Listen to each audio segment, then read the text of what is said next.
Зустрічай Зест. Круті вітаміни, супербаланс. Тришарова форма, де вся денна норма. Плідно працює протягом дня система роздільного вивільнення.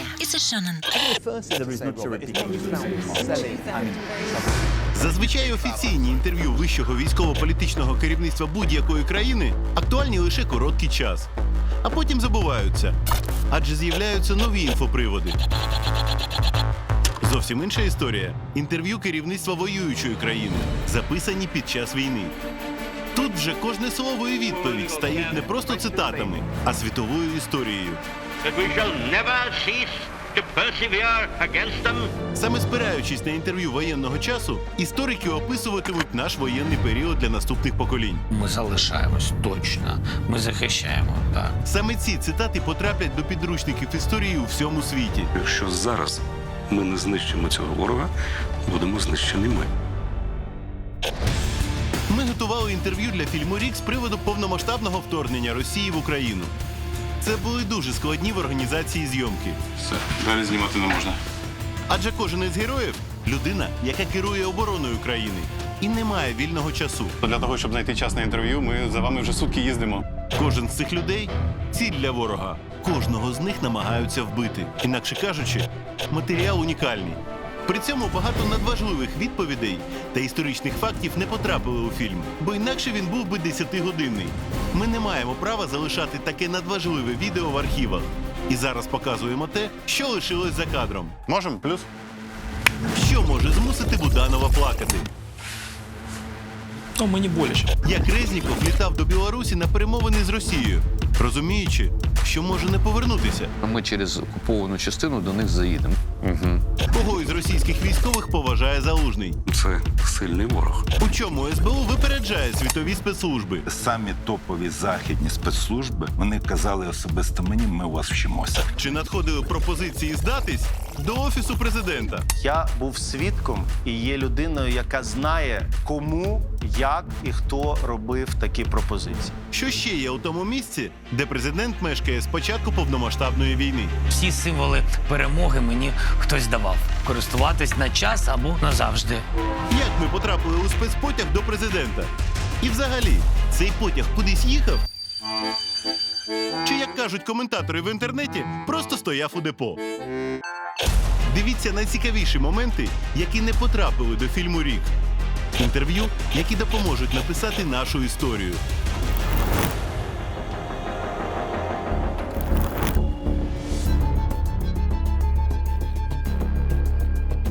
Коли ми знімали фільм «Рік», то вперше побачили, як змінилася будівля Офісу Президента під час війни. Тоді нас дуже вразила атмосфера цього місця, яке перетворилося на справжню неприступну фортецю. Повсюди облаштовані вогневі точки. Входи та виходи забарикадовані. В коридорах приглушене світло. Сьогодні у нас є унікальна можливість дізнатися, як функціонує Офіс Президента під час повномасштабної війни. Та побачити те, що зазвичай залишається за кадром.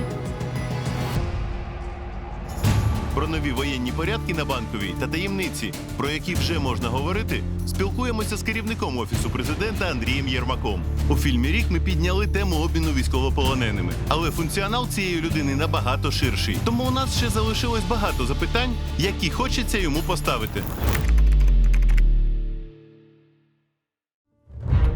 Я бачу у вас в коридорах оце червоне світло. З перших днів також, так? Маскування? Ну, з перших днів взагалі світла не було. Ми йшли, там підсвічували. Світло взагалі повністю було вимкнено. Чесно тобі скажу, я навіть не пам'ятаю, коли воно стало червоним. Тому, Зеленський казав навіть, що він зір втратив з цієї причини, бо світла не було. ну, це ж має свій вплив і на здоров'я, безумовно. А ось дивлячись на всі ці позиції, мішки, оборону, хочеться все ж таки пригадати ваше 24 лютого.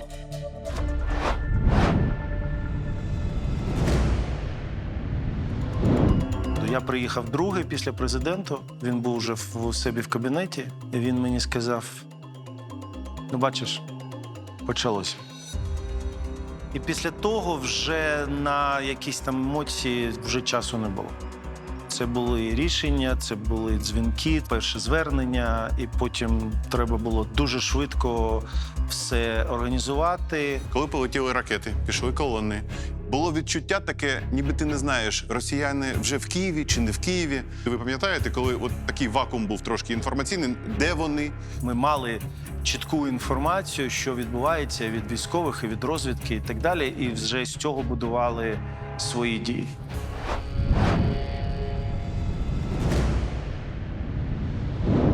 Я от повторю вам питання, яке я в кабінеті задавав Зеленському. Чи уявляли ви собі, що оці двері відкриються і зайдуть росіяни?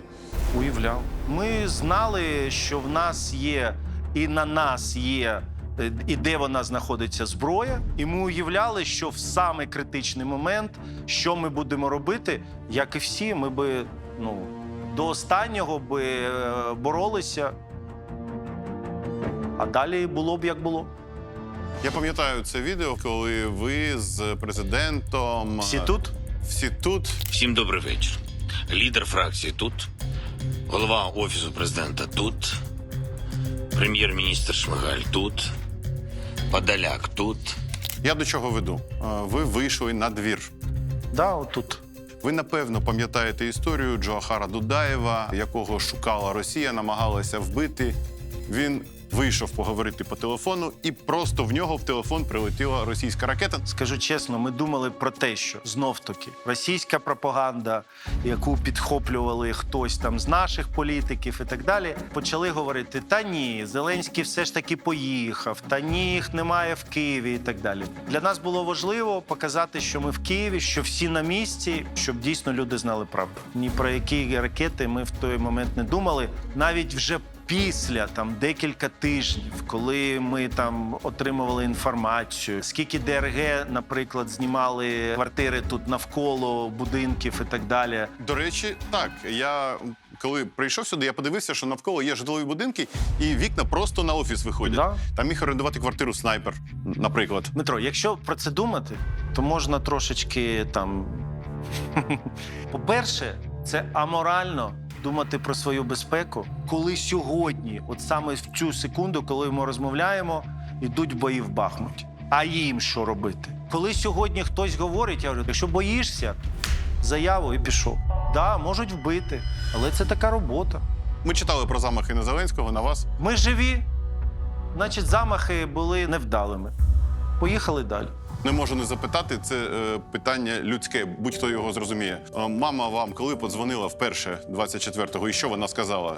Чи батя? Я з ними говорив, я думаю, ввечері, тому що мені не було часу з ними говорити. Я зателефонував, щоб спитати, чи все гаразд з ними і так далі. Я думаю, що це перша розмова, а побачив я їх вперше після 24-го за декілька місяців. Так багато. Да. Моя родина вся тут. І ваші батьки тут? Так. Ніколи ніхто нікуди не виїжджав. Всі тут. В Києві. Так. Ви знаєте, от час від часу можна прочитати, що є домовленість з Росією не бити по президенту. Слухай, чесно, навіть не хочу коментувати.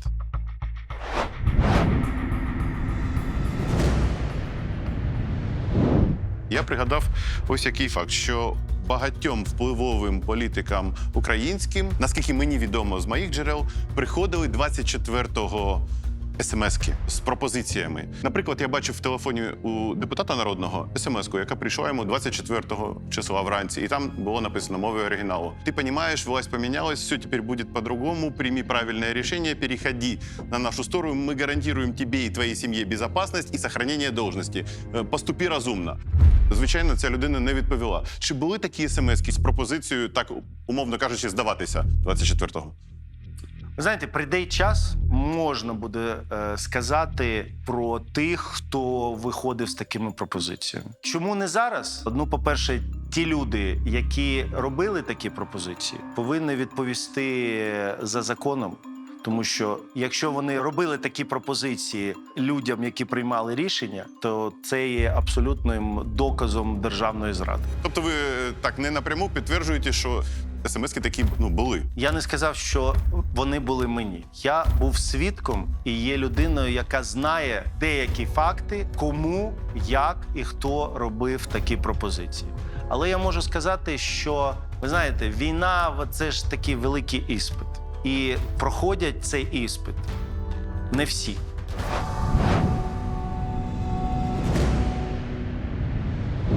Безумовно, для мене дуже є дорогими ці прапори. Кракен відомий, Наш спецпідрозділ. якого дуже бояться росіяни. Верхні – це мені подарували хлопці з Азовсталі. А можна більш детально про ваші стосунки, відносини? Бо, на жаль, ми не можемо зараз спілкуватися з азовцями, але всі пам'ятаємо про них. Ну, не зі всіма.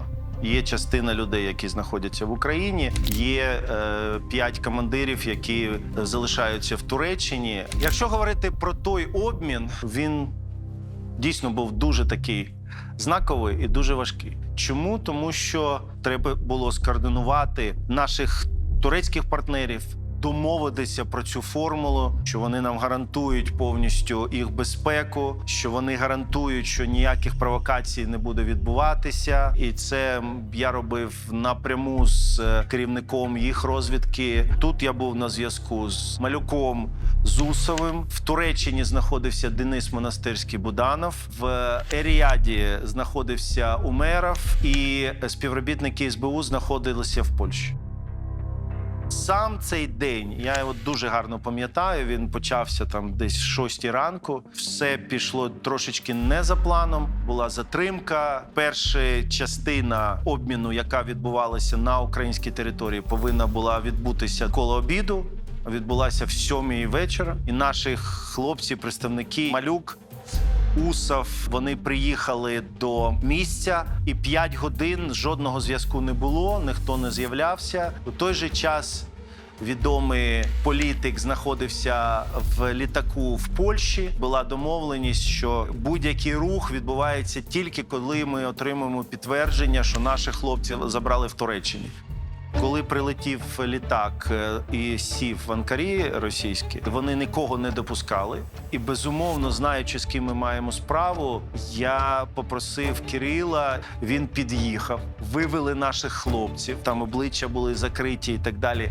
Відкрили, він мені всіх сфотографував. Ми були вже впевнені, що це вони, і це не дарма. Тому що, як потім з'ясувалося, чому була затримка? Тому що з різних міст звозили, і одного з наших хлопців вони десь там застряли на якомусь пункті. Безумовно, ми би сказали, що нема людини, ми все це зупиняємо.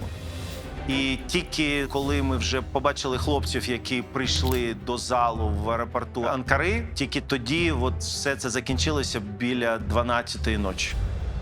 Ви ж були особисто на одному із обмінів, і тому бачили, в якому стані повертаються наші герої. Декілька разів це були люди, які втратили там до 60 кіло. Мінімально це було 30 кіло. Вони навіть повертали ввечері, думаючи, щоб ми там, може, там не побачили, в якому стані.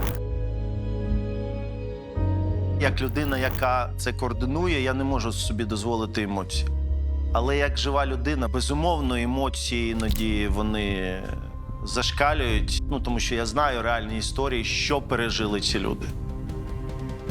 Я думаю, що ми зробимо все, щоб вони змогли як можна скоріше повернутися. І повірте, я кожного разу і їм про це говорю, і ми зробимо все для того, щоб і не порушити, і дати можливість повернути всіх інших, але й повернути їх. Можливо, що колись відбудеться все ж таки всіх на всіх. Для нас повернення за формулою «всіх на всіх» воно є пріоритетним. Ну, реалії такові, що я не думаю, що це буде дуже так просто насамперед сьогодні зробити. А загалом, скільки вже повернули людей? Це можна говорити? За оці вже практично там більше року ми повернули десь 2,5 тисячі. Декілька місяців тому приїхала в перший раз президент Міжнародного комітету Червоного Хреста. Дуже просилася на зустріч. Ну, ви знаєте, моє ставлення до цієї організації, я дуже багато разів її критикував. Я думаю, що треба глядачам пояснити, які не глибоко в темі. Є комітет Міжнародного Червоного Хреста. Він був створений для того, щоб контролювати, в яких умовах, в якій ситуації знаходяться полонені під час військових конфліктів. І вони повинні відвідувати, вони повинні говорити якщо порушуються права людини і так далі, і так далі. Вони для цього були створені. Ми знаємо, що відбувається в цих канцтаборах. Це абсолютні канцтабори, Оленівка і інші. Жодним чином, жодного разу вони не потрапили до жодного нашого полоненого. Вони нам розповідають, що не можуть потрапити, тому що росіяни не дають дозволу. Я навіть не вибираю вирази, спитав, а якщо б це було під час Другої світової війни? І ви у Гітлера спитаєте, що ви не можете потрапити до Освенциму. Що б ви мені відповіли? Вони там туплять в очі, мовчать, починають розповідати про мандати і так далі. Отут включається неформальна дипломатія. Я завжди говорю, вибачаюсь, я не буду дуже дипломатичний, але буду говорити те, що я думаю. Так сталося і під час цієї зустрічі. Президент Комітету Червоного Хреста. Вона сиділа отут. Отут, так? І я їй сказав, що, дивіться, у вас є можливість дійсно зробити, показати, що ви організація, яка дійсно проактивна, яка дійсно робить те, для чого вона була створена. Потім я, чесно кажучи, розумів, що це буде зробити дуже важко. Я її не попереджав. І під час зустрічі сказав, ви знаєте, а зараз наша зустріч трошечки зміниться. І я хочу, щоб до неї долучилися 3 дівчини. Із цих дверей вийшла без попередження Мар'яна Мамонова, яку ми повернули з полону, яка через декілька днів народила, слава Боже, здорову дитину, яка, будучи вагітною, знаходилася в плену російському. Зайшла сестра Валини, який знаходиться сьогодні в Туреччині, і дружина Прокопенка. Редіса, так. От вони зійшли, сіли ось тут і годину, не вибираючи слів, розповідали всі ці жахи, що відбувалося. Президент сиділа із представником в Україні просто чорного кольору. Їй не було що відповісти. Президент Червоного Хресту міжнародного. Так, але мені здається, додавати нічого було не потрібно. Тобто це було неочікувано. Це було неочікувано. Я вважаю, що це було дуже важливо. І я іноді, а останнім часом, можу сказати, і часто, роблю так, щоб люди, які ще щось там думають щодо суті рашизму, щоб вони дійсно отримали таку шокову терапію, це теж є ще одна зброя, якою треба займатися. Тобто це така шокова терапія. Це терапія правди. А як змінилась поведінка Міжнародного Червоного Хресту після цього випадку? Ніяк. Вони навіть приїжджають, Червоний Хрест приїжджає в Москві, в госпіталі, до загарбників, які там лікуються і так далі. Ми на міжнародній арені, наші дипломати, Міністерство закордонних справ, ми всі говоримо про те, що назріло питання створення нової міжнародної організації. Організація, яка замінить Червоний Хрест, чи буде допомагати Червоному Хресту? Ні. Вона буде займатися цим питанням з досягненням результату. І це була ідея президента. Створити таку сучасну міжнародну службу 911, яка би сьогодні відповідала на запити дуже швидко, протягом 24 годин. Тому що якщо перевести на такий рівень людський, у вас там пожежа, і ви телефонуєте, а вам говорять, ми повинні зібратися, проконсультуватися, це не зовсім наш мандат. Коли повністю знищить пожежа вашу домівку, вам буде від цього не легше. А чим сьогодні це відрізняється? Сьогодні є людина, яка завтра може вмерти. Навіщо мені сьогодні з ними там витрачати часи про їх мандат? Навіщо ви існуєте? Ви ж існуєте для того, щоб ця людина не вмерла. А якщо вона помре, навіщо мені слухати про ваш мандат? І виходить, якщо б не відбувся цей обмін, то Мамонова могла втратити дитину. Абсолютно. А якщо б, не дай Боже, це сталося, вона б питала, навіщо я живу? І уж точно вона би ніколи не прийняла жодного обґрунтування, чому хтось десь. Я їм запропонував навіть Червоному Хресту, і що до зустрічі з президентом. Їх не допускали в Оленівку. Ми сказали, дивіться, скільки ви чекаєте? Декілька місяців? Давайте так. Їдемо на лінію зіткнення. Ви, журналісти українські, журналісти міжнародні, стаємо на лінії зіткнення і говоримо, ми тут.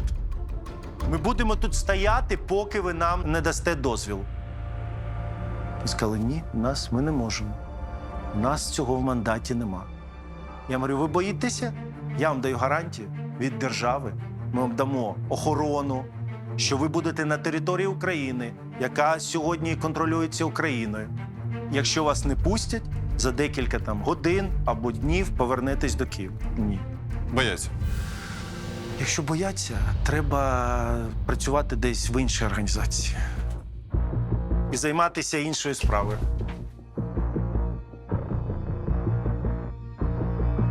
Повернення полонених – це, звичайно, контакти з Росією. Але вас часто звинувачують в інших контактах з Росією. Навіть кажуть, що ви агент ФСБ. Вибачте, маю запитати. Єрмак агент ФСБ? Люди пишуть. Нормальне питання. Ви знаєте, я завжди за пряму розмову. І якщо брати мову фактів. Вперше натякання на те, про що ви говорите, агент Росії, ФСБ, вони з'явилися під час моєї роботи, де я представляв Україну в нормандському форматі. Я був дуже важкий для них перемовник. І сьогодні вже наша СБУ про це говорить, що перша ця інформація, яку, на жаль, потім підхопили і деякі українські політики, це в першу чергу вони виникли в анонімних телеграм-каналах, які, як сьогодні доводить наша СБУ і розвідка, вони ведуться російським ФСБ. Навіть мені смішно про це чути, тому що рівень людей, з якими я спілкуюсь сьогодні, і з керівниками розвиток наших партнерів, і американців, і британців. І як ви розумієте, якщо би до мене у цих людей було хоч отаке запитання на це, то, безумовно, все було би по-іншому. Багато чого говорили і про мене, і про мою родину, і так далі. Але я пишаюсь, наприклад, що мій брат, він захищав Київщину. І багато людей, хто воював з ним, знає, що він робив, але він доросла людина. Я думаю, що він сам про себе може розказати, якщо постане таке питання. Треба завжди аналізувати, треба порівнювати. Тому що ми сьогодні живемо в такому інформаційному полі, коли гігантська машина російської пропаганди, вона нон-стоп працює. Вона працює не тільки на Україну, вона працює на весь світ. І сьогодні вона закидає якісь моменти кожного дня. Тут, щоб ми боялися, тут, щоб ми перестали вірити, тут, щоб нас посварити з партнерами. Але кожного разу треба самим робити висновки.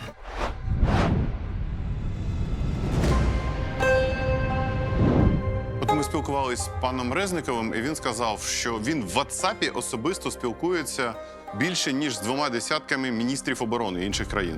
В мене є радники, в мене посли, в мене представники міжнародних організацій. Я говорю з Саліваном, Еммануелем Боном.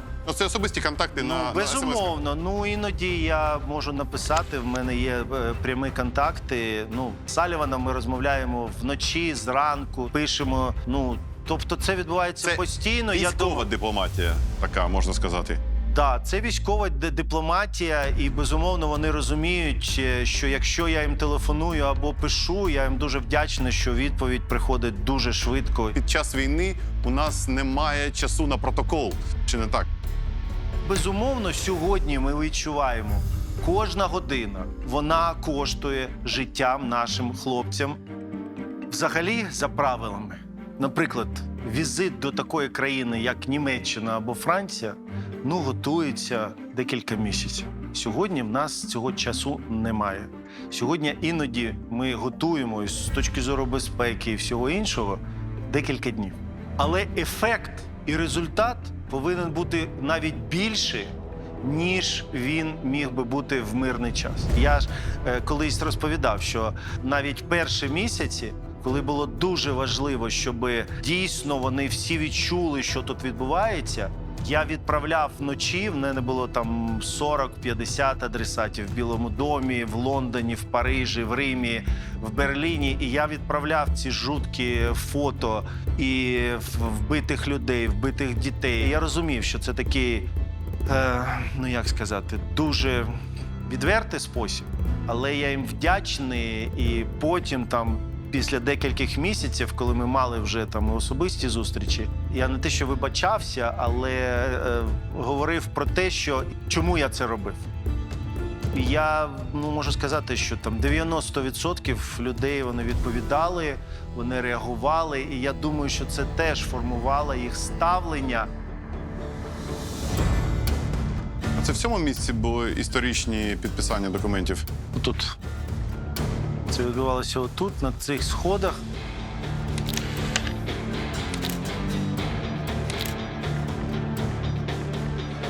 Ви можете пригадати, як це було?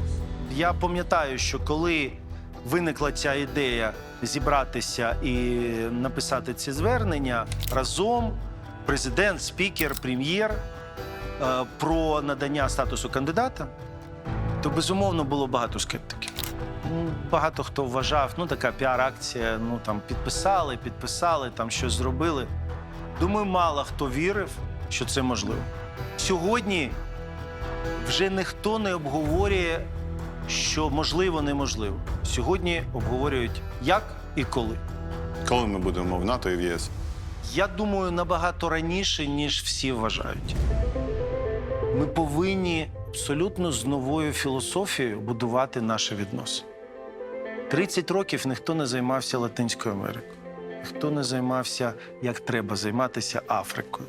Ніхто не займався Азією. Президент поставив завдання, ми його виконуємо, зробити те, що не робилося десятиліттями, зробити за місяць. Але в нас знов-таки питання часу, в нас його немає.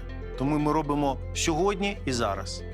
І тому в нас безпрецедентні сьогодні стосунки з арабським миром. У нас сьогодні вже будуються гарні відносини з Латинською Америкою, яка дуже довго історично була проросійська. Ми будуємо відносини з Африкою. Тому, безумовно, повертаючись до твого запитання щодо протоколу, щодо сентиментів, мандатів і так далі, у нас сьогодні є єдиний мандат українського народу – зробити все, щоб якнайшвидше перемогти. І друге, ми думаємо вже на 2-3 кроки попереду.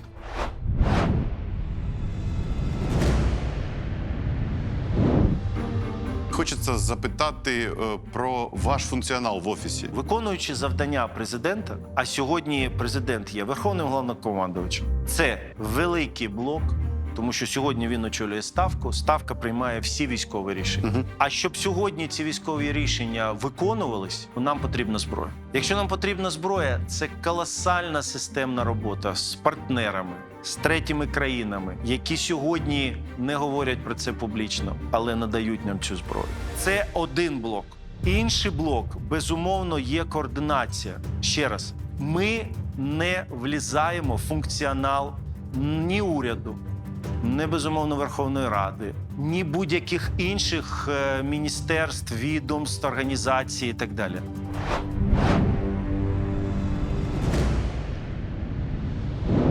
Ми в вашому кабінеті. Не можу сказати, що тут дуже комфортно, тому що такий стайл трошечки радянський, але працюємо в тому, що є.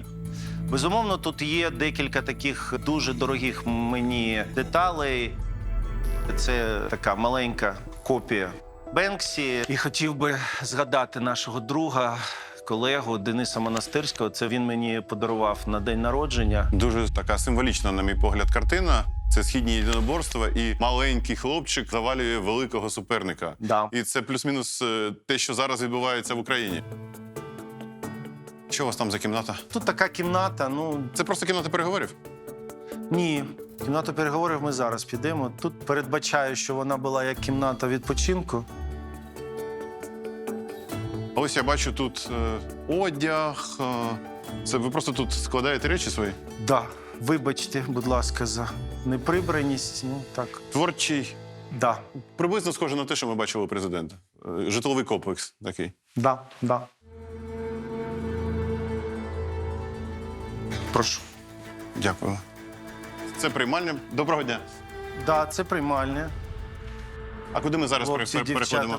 Зараз ми переходимо до так званої білої зали. Ось тут рамочка.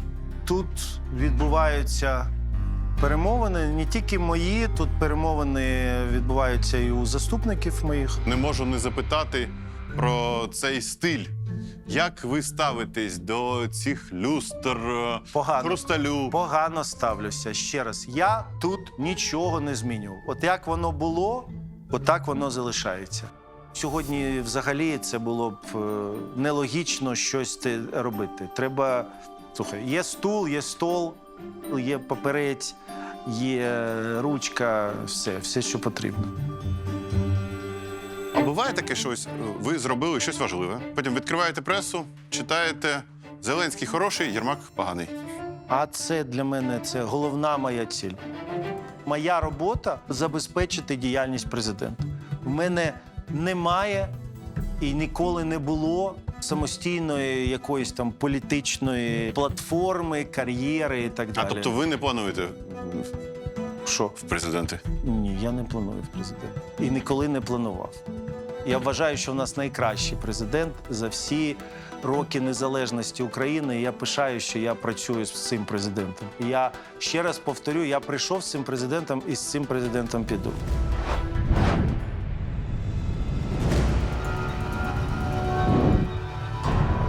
Бувають моменти, коли треба сказати, нема третього.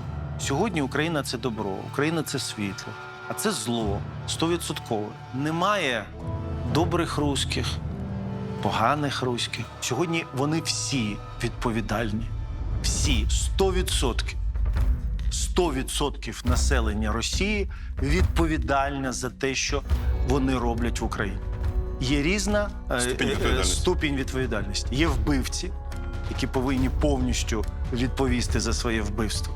Є люди, які мовчали. Але завдяки їх мовчанню все це сталося. Що Росія перетворилася не в країну російського балету, Пушкіна, Достоєвського, музеїв і так далі. Вона перетворилася на країну терориста. Уявимо собі, що пройшов час, немає Путіна, немає цієї влади, змінилась риторика і політика Росії. І вони вже кажуть, що то був Путін винуватий, а зараз все інакше. Ви таке уявляєте собі? На даний момент ні.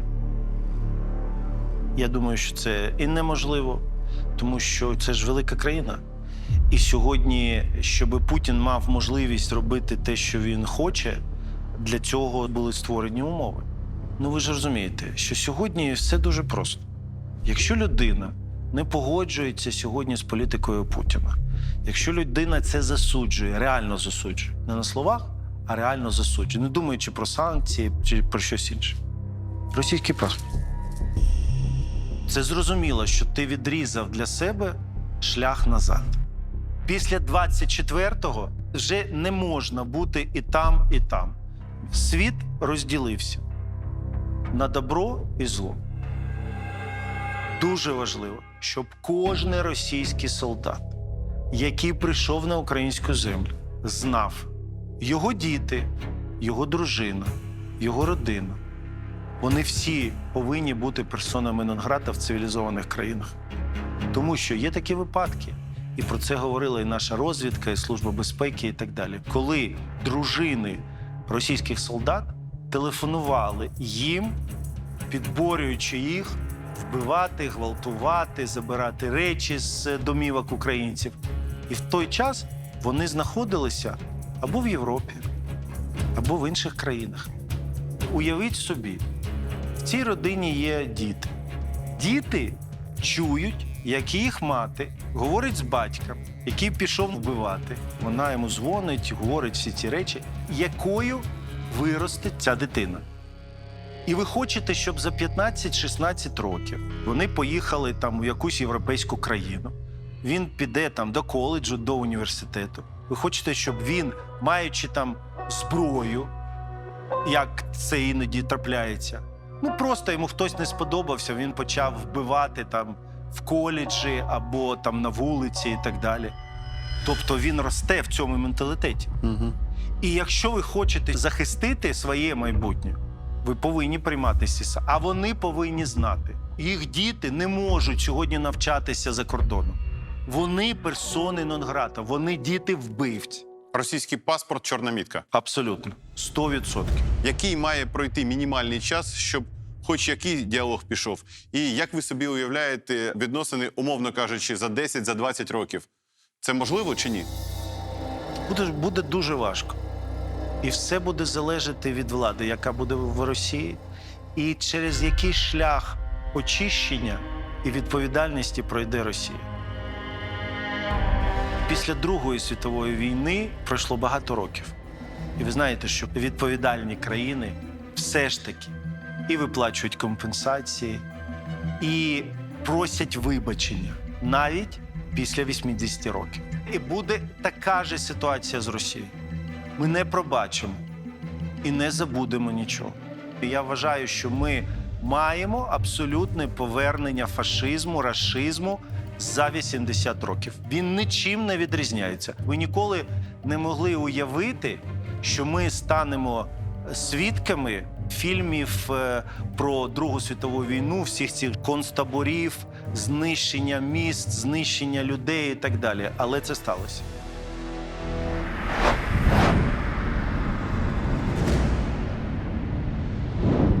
Ми точно переможемо. Але на цьому святі перемоги ми хочемо, щоб було максимальна кількість наших громадян живими, здоровими, які заслуговують для того, щоб ми дійсно разом святкували і відбудовували нашу країну. Дуже важливо, щоб сьогодні оцей, знаєш, це як 100 метрів, 70 метрів ми вже пробігли, і ми лідери в цьому. Але дуже важливо на останніх метрах не почати вже до перетинання фінішу зарано почувати себе переможцем. Тому що на 100 метрах можна все втратити на останніх сантиметрах.